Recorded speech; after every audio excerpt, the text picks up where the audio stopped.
Magandang araw mga kaibigan. Bigyan natin ng reaction, opinion itong post ang balita ngayon. Title, alam nyo pala ang paggawaan ng peking pera sa rekto, ba't di nyo hinuli? Guanzon. Mas lalong uminit online ang usapin kaugnay ng pag-aresto kay Peanut Gallery Media Network founder Franco Mabanta matapos muling banatan ni dating COMELEC COA Commissioner Attorney Rowena Guanzon ang National Bureau of Investigation kaugnay ng paggamit umano ng budol money sa entrapment operation. Nako, ano ba ito? Sa kanyang bagong social media post, diretsahang kwenestyon ni Guanzon ang naging pahayag ni NBI Director Attorney Melvin Matibag na ipinagawa umano sa rekto ang dummy bills na ginamit bilang mark money sa operasyon. Alam nyo pala ang paggawaan ng peking pera sa rekto, ba't di nyo hinuli? Nauna rito ipinaliwanag ni Matibag na bahagi umano ng standard law enforcement procedure ang paggamit ng mark money o tinatawag niyang budol money sa mga entrapment operation. Yung tinatawag po na mark money, ang tawag ko dyan, budol money. Sa rekto po namin pinagawayan sa ni Matibag. Nilinaw rin ng NBI chief na hindi umano totoong 75 million cash ang buong perang ginamit sa operasyon. Wala pong pera na inilabas dyan ni Representative Martin Romualdez. May pang-ibabaw po na totoong pera, dagdag pa niya. Kasunod dito, muling binalikan online ang isa pang naunang pahayag ni Guanzon kung saan question niya kung sino na umano ba talaga ang nahuhuli ng NBI. Sabi niya ni Guanzon, believe ako sa pagsipag. Believe ako sa sipag ng NBI ngayon.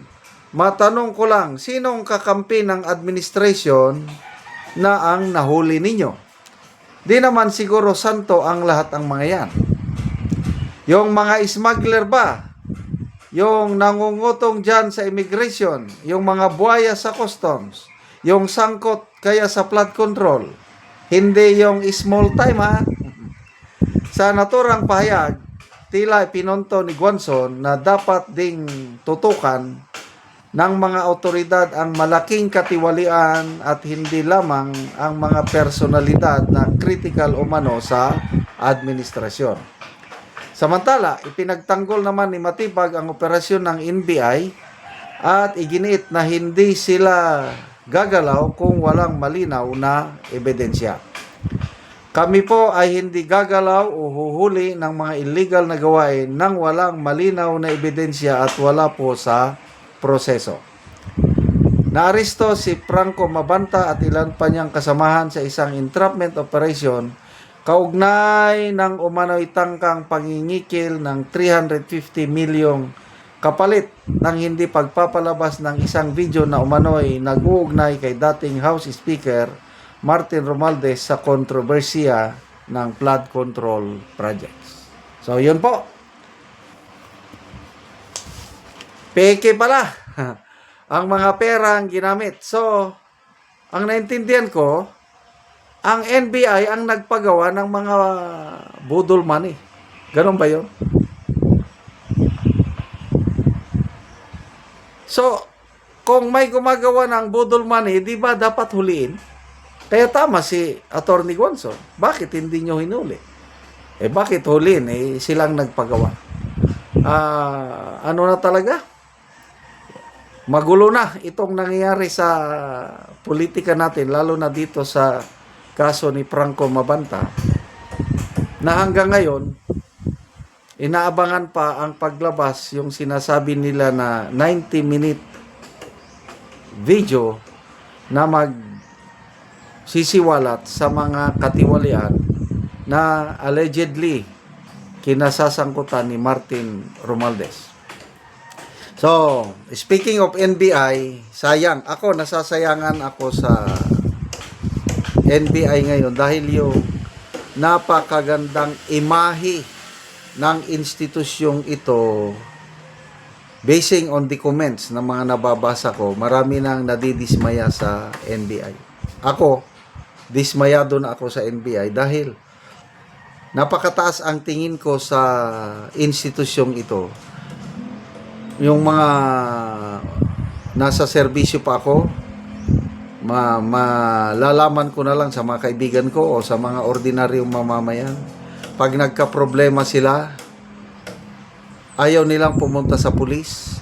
Gusto nila sa NBI dahil maaasahan mo daw ang NBI. Ganon yung experience ko. And mismo kamag-anak ko, na-scam siya. Pera, malaking pera ang nawala sa kanya. Tumawag sa akin. Nagpapatulong kung paano siya makalapit sa NBI. Dahil sabi niya, Uncle, malaki ang tiwala ko sa NBI. Paano ba ako makalapit? So nagkataon, meron akong kakilala, mataas ang isang abogado, mataas ang kanyang posisyon, na-connect ko. I don't know, hindi ko na na-monitor kung nabawi ba yung pera. So, ito ngayon, merong vlog ni Captain Enrique Dado. Sabi ni Captain Dado, marami siyang nakakausap na ahente, empleyado ng NBI. Di umano, maraming dismayado, maraming nahihiya na mga NBI agents ngayon dahil sa nangyayari sa ahensya nila. Dahil nalalagay sa limelight ang NBI dito sa usaping politika na hindi naman sana dapat. Dapat ang NBI nakafocus sa law enforcement. Ito na, nakafocus na sila dito sa... So, sayang. But anyway, naniniwala pa rin ako na maraming matitinong empleyado, mas madami ang matitino. Kung nalalagay man sa alanganin ng NBI dahil sa bagong direktor nila, wala natin magagawa. Anyway, magtatapos din yan. Dahil hanggang 2028 lang. After this, next administration, mababago na ang pamunuan ng NBI. Okay, salamat sa inyong pagsubaybay sa channel na ito, mga kaibigan. Nakakatulong kayo ng malaki sa tribong Talandig ng Bukidnon dahil ang sweldo natin sa channel na ito is pantulong po sa tribo. Namimigay tayo ng libreng yero at pako para makapagpatayo sila ng mas maayos na tirahan. Panoorin nyo ang video na ito. Na anak ko sa balay sa natabangan na mo og yero. So muna ni ang itsura sa iyang atop, muna ni ang kadako sa buslot, og muna sad ni ang kagkaluag. O makita gyud nato nga karaan na gyud kaayo og ulanan na gyud og muulan. Tungod sa kadugayon na sa iyang atop, ingani na gyud ang itsura. Ug mo na ni ang yero nga among ginahatag nga ilang ipuli karon sa ilang atop nga nabuslot na.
O karon na atupan na gyud tong balay ni ate nga kuan na buslot na kaayo. Kita gyud nato nga napulihan na tong mga buslot. Salamat sa Ginoo kay ang akong napulo na ka tuig nga sin nga mga buslot na karon. Nagpasalamat ko kay naayuhan na gyud na hinabangan ko. Salamat kaayo sa naghinabang sad ug sa tanan nga nagkuan ani nga nagdala sa kuan sin. Salamat kaayo sa tanan Salamat kayo. nga kuan kuan pa nga ni nga kuan nga ang tanan nga kan matabangan sa aning hinabang. Salamat kayo. Salamat.